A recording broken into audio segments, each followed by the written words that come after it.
13 jam setelah Hamas menyerang dengan 7.000 misil ke Israel, Perdana Menteri Israel Benjamin Netanyahu menyatakan Israel at war.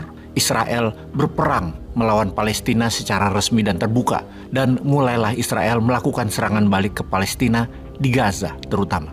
Awalnya, di hari Sabat, hari sucinya Yahudi, Hamas menyerang dari sisi selatan Israel dengan roket ke arah Yerusalem dan Tel Aviv juga yang menewaskan 300-an orang lebih, melukai lebih dari 1.000 orang penduduk sipil dan menculik serta menyederai puluhan tentara dan menyerang instalasi militer Israel.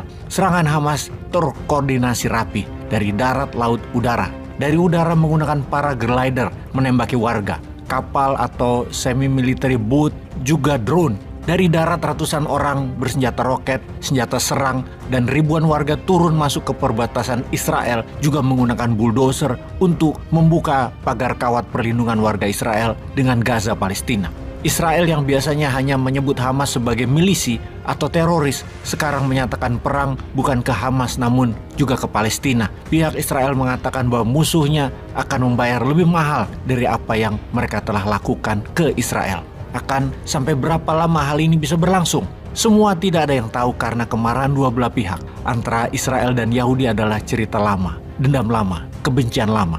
Yang sekarang dapat dipastikan serangan Hamas merupakan surprise attack, tidak ada yang memprediksi sebelumnya. Juga merupakan serangan pembuka yang sukses. Bahkan Mossad, intelijen Israel, kecolongan dalam hal ini. Sesuatu yang mereka jaga bertahun-tahun akhirnya terjadi juga. Israel off guard, lengah, sehingga ribuan milisi Hamas dan penduduk Palestina yang mendukungnya masuk ke wilayah Israel yang bagi Palestina itu wilayah mereka. Hamas memberi nama penyerangan tersebut Operation Al-Aqsa Flood, yang kemudian oleh pihak Israel 13 jam kemudian di tanggal 7 Oktober dibalas dengan Operation Iron Sword, yang sampai informasi ini diturunkan telah membunuh 400 warga dan mencederai lebih dari 2.000 warga dan tentara Palestina beberapa jam setelah operasi itu diluncurkan. Mereka bukan hanya masuk ke dalam wilayah Gaza, namun juga menarget top leader Hamas di tengah permukiman penduduk Palestina di Gaza. Bahkan bukan hanya roket misil diluncurkan atau RPG, namun pesawat jet tempur Israel menembaki semua tempat yang diduga markas Hamas, dan ini sudah merupakan serangan brutal dari kedua belah pihak. Serangan ini terbesar dalam 2 dekade terakhir semenjak Israel mundur dari Gaza di tahun 2005 dan Hamas menguasai penuh wilayah Gaza di tahun 2007 dengan pemilihan umum yang mengalahkan kelompok Fatah milisi lainnya. Sebentar sahabat, kita jelaskan sedikit tentang sejarah jalur Gaza agar kita waspada dengan masalah yang terjadi di sana.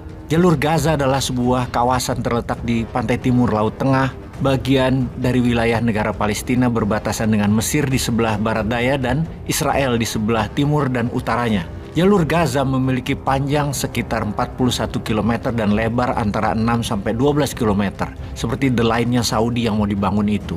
Ya memang Gaza adalah jalur panjang. Populasi di jalur Gaza berjumlah 1,7 juta jiwa. Mayoritas penduduknya merupakan pengungsi Palestina yang melarikan diri ke Gaza setelah meletusnya Perang Arab-Israel di tahun 1948. Pada awalnya, jalur Gaza secara resmi dikelola oleh pemerintah seluruh Palestina yang didirikan oleh Liga Arab pada bulan September 1948. Sejak pembubaran pemerintah seluruh Palestina tersebut pada tahun 59 dan 67, atau pada tahun 1959 hingga tahun 1967, jalur Gaza secara langsung dikelola oleh Mesir. Israel merebut dan menduduki jalur Gaza pada Perang 6 Hari pada tahun 1967, dan kemudian berdasarkan persetujuan damai Oslo yang disahkan tahun 1993, otoritas Palestina ditetapkan sebagai badan administratif yang mengelola wilayah tersebut. Israel masih mempertahankan kontrol terhadap jalur Gaza di wilayah udara, wilayah perairan, dan lintas perbatasan darat dengan Mesir. Israel menarik diri dari jalur Gaza pada tahun 2005 setelah ada konflik dengan Hamas dan Gaza menjadi bagian dari teritori Palestina, dan kemudian setelah pemilihan umum legislatif Palestina di tahun 2006, Hamas menjadi penguasa de facto di jalur Gaza yang kemudian membentuk pemerintahan Hamas di Gaza. Lalu ada teori konspirasinya. Masa sih Israel yang terjaga 24 jam sehari atas serangan musuh-musuhnya, hari itu 6 Oktober 2023 lengah sehingga Hamas menyerang tanpa diketahui Mossad dan pemerintah Israel? Atau itu semua rekayasa? ternyata memang dibocorkan dan dibuat lengah. Yang mana ini semua sebuah kesengajaan yang dirangkai dengan cantik oleh Israel sehingga Hamas bergerak. Sehingga ada alasan Israel untuk mengambil Gaza. Dan kakak tertua Amerika ada proyek senjata lagi yang baru selain di Ukraina dan Taiwan. Kita tunggu tanggal mainnya. Selalu waspada. Hizbullah dari Lebanon juga menyerang Israel dari bukit. Membuat Israel perang dua sisi sekarang ini.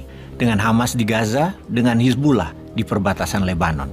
Agaknya perang di Palestina dengan Israel memanas dan melebar. Ada baiknya kita perdalam tentang siapa dan apa itu Hamas. Kita kenali dulu wilayah Palestina. Ada dua wilayah Palestina, yang satu di jalur Gaza, yang satunya di West Bank atau tepi barat. Tepi barat dari apa? Tepi barat dari Sungai Yordan. Nama lain West Bank adalah juga dikenal dengan nama Yudea atau Samaria. West Bank, tepi barat, dan jalur Gaza merupakan wilayah Palestina yang dideklarasi merdeka pada tahun 1988. West Bank menjadi topik pembicaraan dunia karena Yerusalem ada di sana. Dihuni sekitar 2,6 juta penduduk dengan lebih 80%-nya adalah keturunan Arab Palestina. Dan kira-kira ada 500 ribuan orang adalah keturunan Yahudi Israel yang tinggal di Yerusalem. Secara de facto pengelola West Bank dikuasai oleh PLO, Palestine Liberation Organization, dengan pemimpin yang dulu terkenal yaitu Yasser Arafat. Sekarang jalur Gaza dikuasai Hamas. Hamas adalah singkatan dari Harokat Al-Muqamawatul Islamiyah. Secara harafiah artinya adalah gerakan perlawanan Islam terhadap pendudukan Israel yang didirikan oleh Sheikh Ahmad Yassin di sekitar tahun 1987. Pandangan umum oleh Barat adalah Hamas merupakan kelompok teroris yang aktif berpolitik di Palestina, atau bahasa medianya adalah political party with military wings, partai politik yang mempunyai kekuatan militer. Hamas secara finansial didukung oleh Iran. Di setiap tahunnya lebih dari 100 juta dolar dana dan senjata mengalir ke Hamas. Selain Iran, Hamas mendapatkan pendanaan dari Turki dan Qatar, kalau senjata tetap dari Iran yang terbanyak. Hamas memiliki sistem kepemimpinan, ada Dewan Syuro, ada 15 pemimpin tertinggi secara kolegium kekuasaannya dibagi bersama. Atau kalau bahasa sosialis komunis merupakan sistem yang dikenal dengan nama Politbiro. Baru di bawahnya adalah pemerintahan Hamas atau Hamas Government yang menjalankan tugas harian yang melaksanakan perintah dari para Dewan Syuro. Saat ini pemimpin pemerintahannya dipegang oleh Ismail Haniyeh atau kalau di Tiongkok Xi Jinping-nya. Lalu coba tebak di mana Hamas mengelola pergerakannya? Dari ibu kota Qatar, Doha. Dulu Hamas beroperasi dari Suriah, namun pihak Barat menyerang Suriah dengan memakai ISIS dan untung Rusia mempertahankan Suriah. Lalu Hamas memindahkan headquarter pergerakan ke Doha, Qatar. Keberadaan Hamas di Qatar memang mengkonfirm Qatar adalah pembiaya Hamas, seperti Belarus yang melindungi Wagner. Di tahun 2021 lebih dari 360 juta dolar sumbangan pemerintah Qatar ke Hamas untuk memerangi Israel. Dan itu juga yang membuat Qatar ditekan oleh Amerika sehingga Qatar harus membeli banyak pesawat tempur dari Amerika. Ujung-ujungnya Amerika memang dagang senjata. Selain di Doha, kantor besar Hamas ada di Istanbul, di mana Erdogan merupakan pendukung gerakan Hamas sejak lama. Bulan Juni lalu, Ismail Haniyeh berdiskusi lebih dari 3 jam dengan Erdogan di Ankara, Turki, yang menunjukkan kedekatan dan dukungan Erdogan atas Hamas. Lalu siapa lagi yang mendukung Hamas? Yang paling intens tentunya Iran, karena Iran memberikan Hamas dana, peralatan militer, dan pelatihan militer. Ada kamp latihan militer Hamas yang luas dan lengkap di Iran. Bahkan rutin ratusan juta dolar Iran kirim dana ke Hamas. Belum lagi berupa senjata yang belum diketahui dengan jelas jumlahnya, namun dapat dipastikan banyak. Iran yang diembargo Amerika salah satunya adalah untuk menekan Iran tidak mempersenjatai Hamas dan tidak memberikan dana ke Hamas. Jadi dapat disimpulkan Hamas dan Iran adalah aliansi. Namun bagi Israel, Hamas adalah grup teroris. Pertanyaan selanjutnya, apakah dengan Hamas menyerang Israel yang kemudian dibalas oleh Israel, apakah hal ini merupakan ujung dari penguasaan Hamas di Gaza? Kita tunggu kelanjutannya. Lalu, bagaimana Hamas di mata penduduk Palestina? Apa yang mereka lihat? Dalam jajak pendapat penduduk Gaza yang dilakukan oleh pemerintah Palestina di bulan Juni lalu, hanya 27% penduduk yang suka dengan pemerintahan Hamas atau yang mendukung Hamas. Artinya 73% populasi Palestina tidak menganggap Hamas mewakili mereka. Penduduk menganggap pemerintahan Hamas di Gaza penuh dengan korupsi. Namun menariknya adalah ketika polling ditanya siapa tokoh paling mereka suka, Pilihannya adalah 57% memilih Ismail Haniyeh. Walaupun pemerintahan Hamas di Gaza tidak disukai, namun pemimpinnya Ismail tetap figur yang populer. Oh gitu ya, kayak familiar ya dengan kayak gitu. Di mana ya? Di hari keempat ini ternyata pasukan Hamas masih berada di wilayah Israel, di mana mereka terus menarget warga sipil.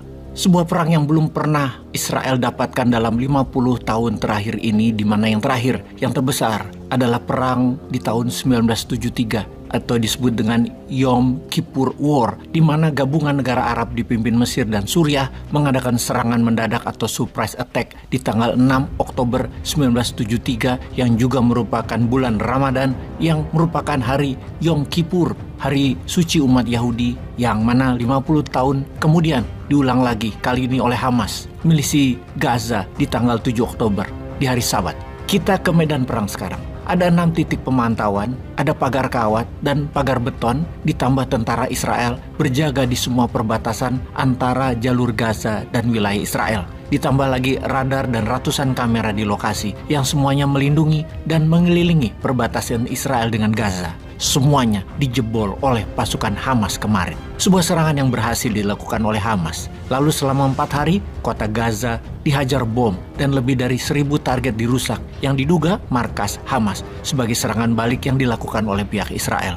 Sejauh ini tercatat korban 800-an warga sipil Israel dan 500-an warga sipil Gaza serta ratusan tentara Hamas telah mendekati angka 2.000 orang meninggal dari kedua belah pihak dan lebih dari 5.000 yang cedera. Ditambah ratusan orang menjadi sandera oleh Hamas dan ratusan tentara Hamas ditangkap oleh Israel. Kondisi di jalur Gaza kini semakin parah karena sejak hari pertama Kementerian Pertahanan Israel yang dikomandoi oleh Yoav Gallant memerintahkan pengepungan total Gaza dan mencekik penduduk Gaza. Pengepungan total dilakukan dengan mengerahkan 10.000 tentara darat, kemudian memutus listrik, memutus air, memutus bahan bakar, memutus jalur distribusi barang dan pangan, di mana jalur Gaza selama ini penduduknya dikendalikan Israel untuk kebutuhan sehari-harinya seperti listrik, BBM, pangan, dan air. Sekarang 100% ditutup agar tercekik warga di jalur Gaza. Kemudian Perdana Menteri Israel, Netanyahu, mengatakan kepada warga Israel bahwa perang kali ini akan sulit dan panjang. Dan bersiaplah yang terburuk. Dan kita semua tahu Israel warganya melakukan wajib militer 2-3 tahun di masa mudanya. Dan inilah drill latihan perang yang mereka lakukan untuk warganya sebagai Fifth Army atau Angkatan Kelima bersiap untuk perang jangka panjang. Sementara Hamas menggunakan ratusan sandera untuk menekan pihak Israel. Kalau terus mengebom Gaza, maka sandera dibunuh tanpa pemberitahuan sebelumnya. Pasukan Hamas masuk ke Israel, semuanya pasukan kamikaze, pasukan berani mati. Mereka melakukan perang kota, mentarget penduduk sipil. Mereka makan dari makanan penduduk yang disergap mereka. Terus melompat-lompat pindah-pindah di tengah penduduk yang setiap rumahnya punya bunker. Diduga ada 1.000 milisi Hamas masih berada di wilayah Israel dan terus akan bertambah jumlah tersebut. Untuk itu, kita hitung berapa kekuatan militer Israel dan Hamas agar kita semua melihat dari sisi lain, yaitu militer, di mana Indonesia harus segera mengambil sikap yang jelas. Kalau tidak, warga Palestina akan meninggal mungkin lebih dari 5.000 orang dan jalur Gaza akan menjadi wilayah Israel 100%. Israel itu memiliki 170.000 tentara aktif dan kurang lebih 465.000 tentara cadangan. Israel juga memiliki 601 pesawat terbang dan 241 jet tempur. Selain itu juga memiliki 126 helikopter, di mana 48 helikopternya adalah tempur. Israel juga memiliki kendaraan lapis baja terbanyak mungkin, 56.000 unit. Untuk mobil peluncur roket, lebih dari 300 unit. Kekuatan Hamas sekarang. Hamas merupakan salah satu kelompok pejuang Palestina yang populer dan disebut-sebut salah satu kelompok militan paling tangguh di dunia. Kekuatannya lebih dari 20.000 tentara terlatih. Secara persenjataan, Hamas memiliki berbagai macam jenis rudal darat dan udara. Beberapa di antaranya adalah rudal anti-tank yang diyakini telah diselundupkan melalui terowongan dari Semenanjung Sinai, Mesir. Hamas memiliki persediaan sistem rudal jarak pendek yang sangat banyak seperti Qassam dengan jangkauan 10 km dan Quds 101 dengan jangkauan lebih dari 16 km. Selain itu, Hamas juga mengoperasikan berbagai sistem rudal jarak jauh seperti M75 dengan jangkauannya lebih dari 75 km, The Fajr jangkauannya hingga 100 km, dan IR-160 hingga 120 km. Melihat catatan dalam satu hari Hamas bisa menyerang dengan roket sebanyak lebih dari 5.000 dan hingga saat ini Hamas masih menyerang dengan roket-roketnya, maka tidak heran Gaza dikepung dari udara oleh Israel menarget gudang senjata Hamas. Diperkirakan ketika gudang senjata telah terindikasi dan telah dibom oleh Israel, pasukan darat Israel akan masuk ke Gaza. Gaza akan jadi wilayah Israel penuh atas nama memberangus Hamas. Pengepungan Gaza dengan memblokade pangan, listrik, air, dan BBM, berapa lama Hamas di Gaza bisa bertahan? Berapa lama penduduk Gaza bisa bertahan? Menurut perhitungan Kementerian Pertahanan Israel, kurang lebih seminggu lagi. Tidak ada akses dari selatan Gaza yaitu Mesir, tidak ada dari Laut Mediterranean. Posisi masuk dari Mesir ada di wilayah Kerem Shalom yang mengirim makanan. Sekarang sudah diblokir Israel. Apa yang dilakukan Israel bisa membuat lebih banyak lagi korban warga sipil Palestina di jalur Gaza, karena pastinya tidak ada obat-obatan untuk menyembuhkan korban dan akan membuat dunia semakin parah. Karena walaupun Israel dan Palestina bukan negara penghasil minyak bumi, harga minyak bumi sudah naik lebih dari 5% dan akan mendekati $100 per barelnya. Indonesia masih impor, BBM kita bisa 20.000 perak per liter. Lah ambiar iki bernegaranya.